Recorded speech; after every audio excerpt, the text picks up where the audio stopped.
Hey everyone, welcome back to Carewise. Before we get into today's big update, I want you to do something simple. Drop your name and your state down in the comments below. I want to see who's tuning in, where you're from, and most importantly, who's staying smart and taking control of their retirement planning. I love seeing how many of you actually listen, learn, and take action from these updates, because that's exactly what we're here to do, help you stay informed, prepared, and confident about your financial future.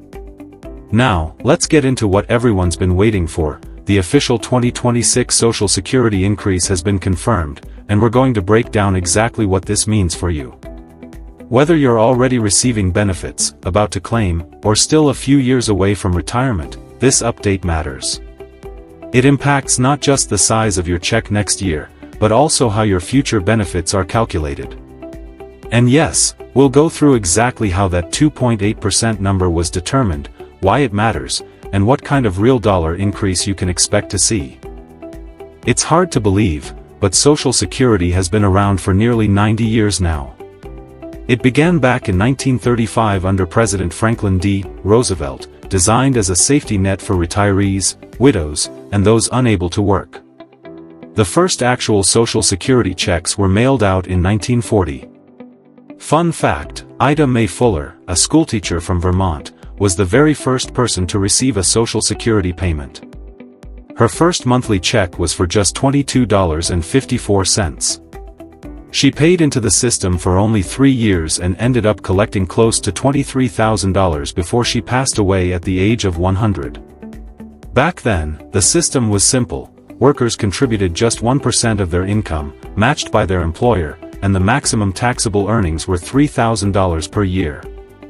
Fast forward to today, and both the program and its scale are enormous.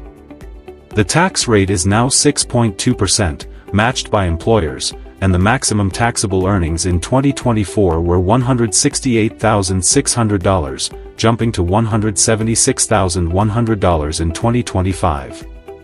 Nearly 70 million Americans now receive monthly benefits, and the total amount paid out each year exceeds $1.5 trillion.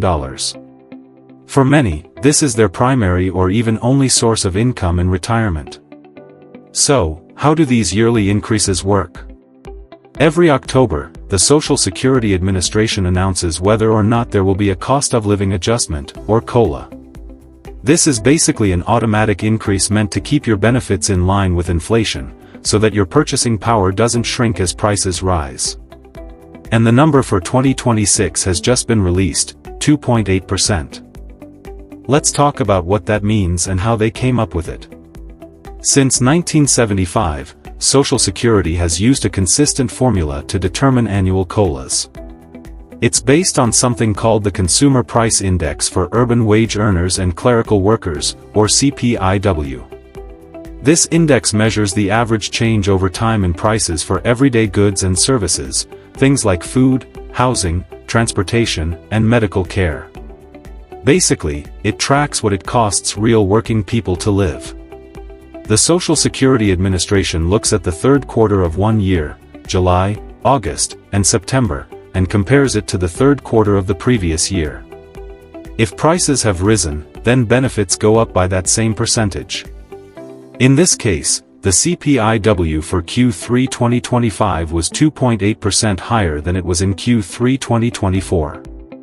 That's why the 2026 COLA is 2.8%. It's not just a random number, it's math based on inflation data. It's worth noting that this 2.8% increase is a little lower than what we saw in some recent years, like the record-high 8.7% adjustment in 2023 when inflation was at its peak. But compared to historical averages, it's still a solid and healthy increase. Over the past 5 years, the average COLA has been around 4.3%, so 2.8% fits nicely into the post-inflation normalization we're seeing right now. Now, let's put that percentage into real numbers so it makes sense. The average retired worker currently receives about $1,976 per month. A 2.8% increase means that starting in January 2026, that person's benefit would rise by about $55 per month, bringing the new average to roughly $2,031. A widow or widower receiving survivor benefits averages around $1,837 per month. With the 2.8% bump, that becomes about $1,888, an increase of just over $50.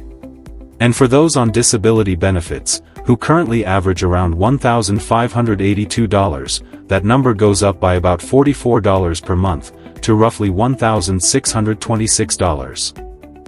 If you're someone who's been earning at or near the maximum taxable income each year and you're now at full retirement age, your current check might be around $4,018 per month. After the 2.8% adjustment, that goes up to roughly $4,130. Of course, some people get even more than that because they delayed claiming their benefits until age 70, which increases the monthly payout by up to 8% per year after full retirement age. Now, before we go further, if this kind of information helps you understand your Social Security better, do me a favor, hit that like button and subscribe to Carewise. We post videos regularly to help you navigate Medicare, Social Security, and all things retirement, so you never have to guess when it comes to your future. Alright, now let's go a little deeper into how this increase actually works and why even people who haven't started claiming yet will benefit. When you turn 62, the Social Security Administration calculates something called your primary insurance amount, or PIA.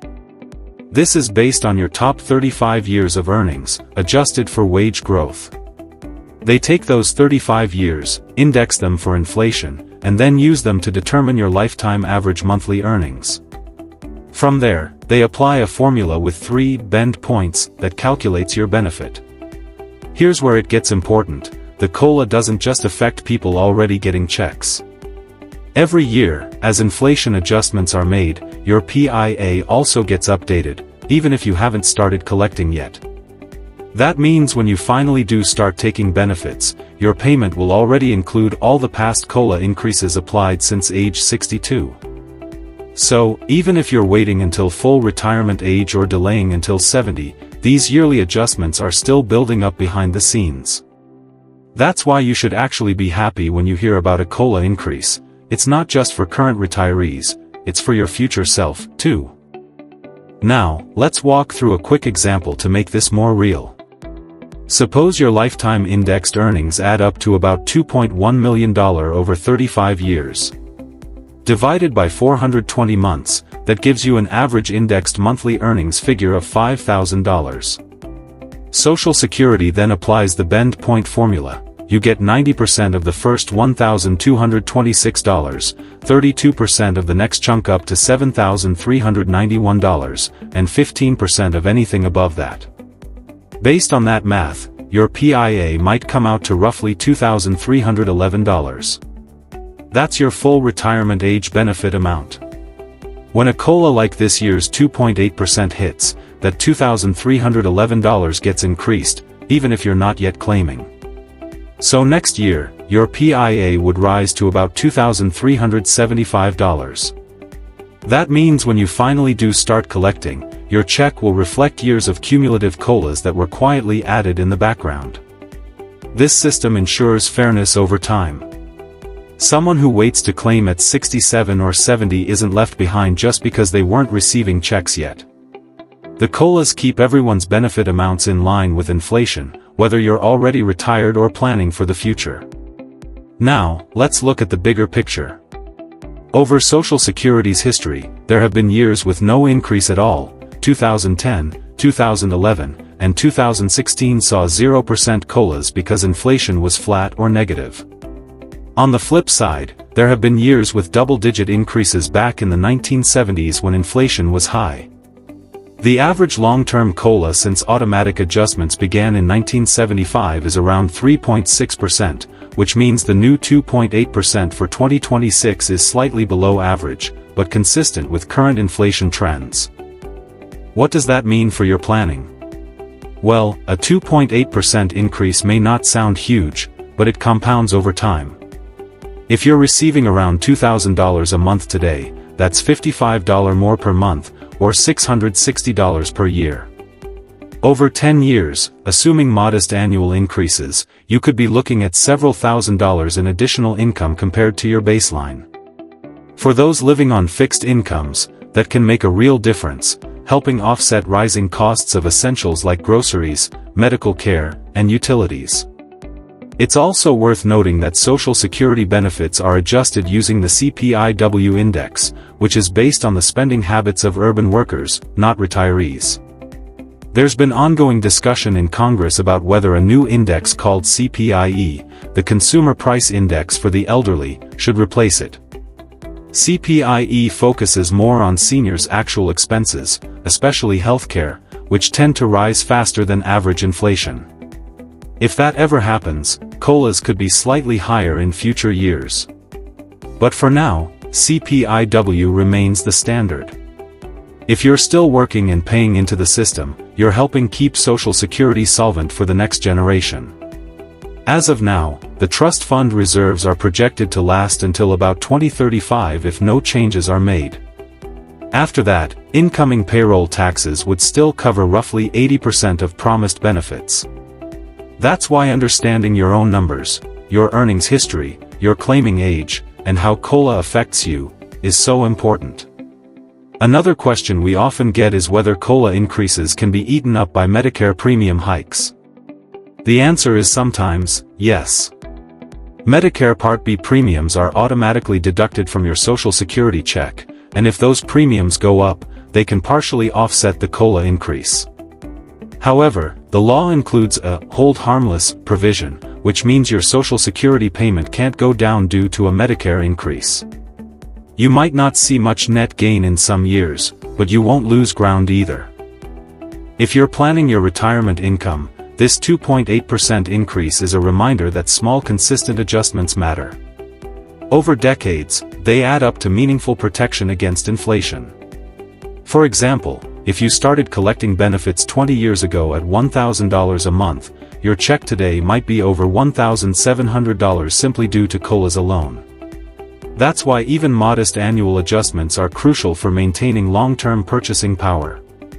Social Security remains one of the most reliable sources of income for American retirees, with about 90% of those over age 65 receiving benefits. And with life expectancy increasing, those benefits play an even bigger role in financial security. The 2026 COLA ensures that as living costs rise, your income doesn't fall behind. So, to recap the numbers, the official 2026 COLA is 2.8%. The average retiree will see about $55 more per month, widows and widowers about $50, and disability recipients around $44. If you haven't started collecting yet, that 2.8% still boosts your future benefits automatically through adjustments to your primary insurance amount. Before we wrap up, I want to say something important. Understanding these changes and keeping up with them puts you ahead of most people. Too many folks just wait for their checks to arrive and never learn how or why these numbers change. But you're here, watching, learning, and taking charge, and that's the smartest thing you can do. If you found this video helpful, please take a second to like this video and subscribe to Carewise. We post new content every week breaking down complex topics like Social Security, Medicare, and retirement planning, always in a way that's simple, clear, and honest. And remember to turn on notifications so you never miss an update that could affect your benefits. Finally, I'd love to hear from you. Drop a comment below with your state and your thoughts. Are you happy with this 2.8% increase?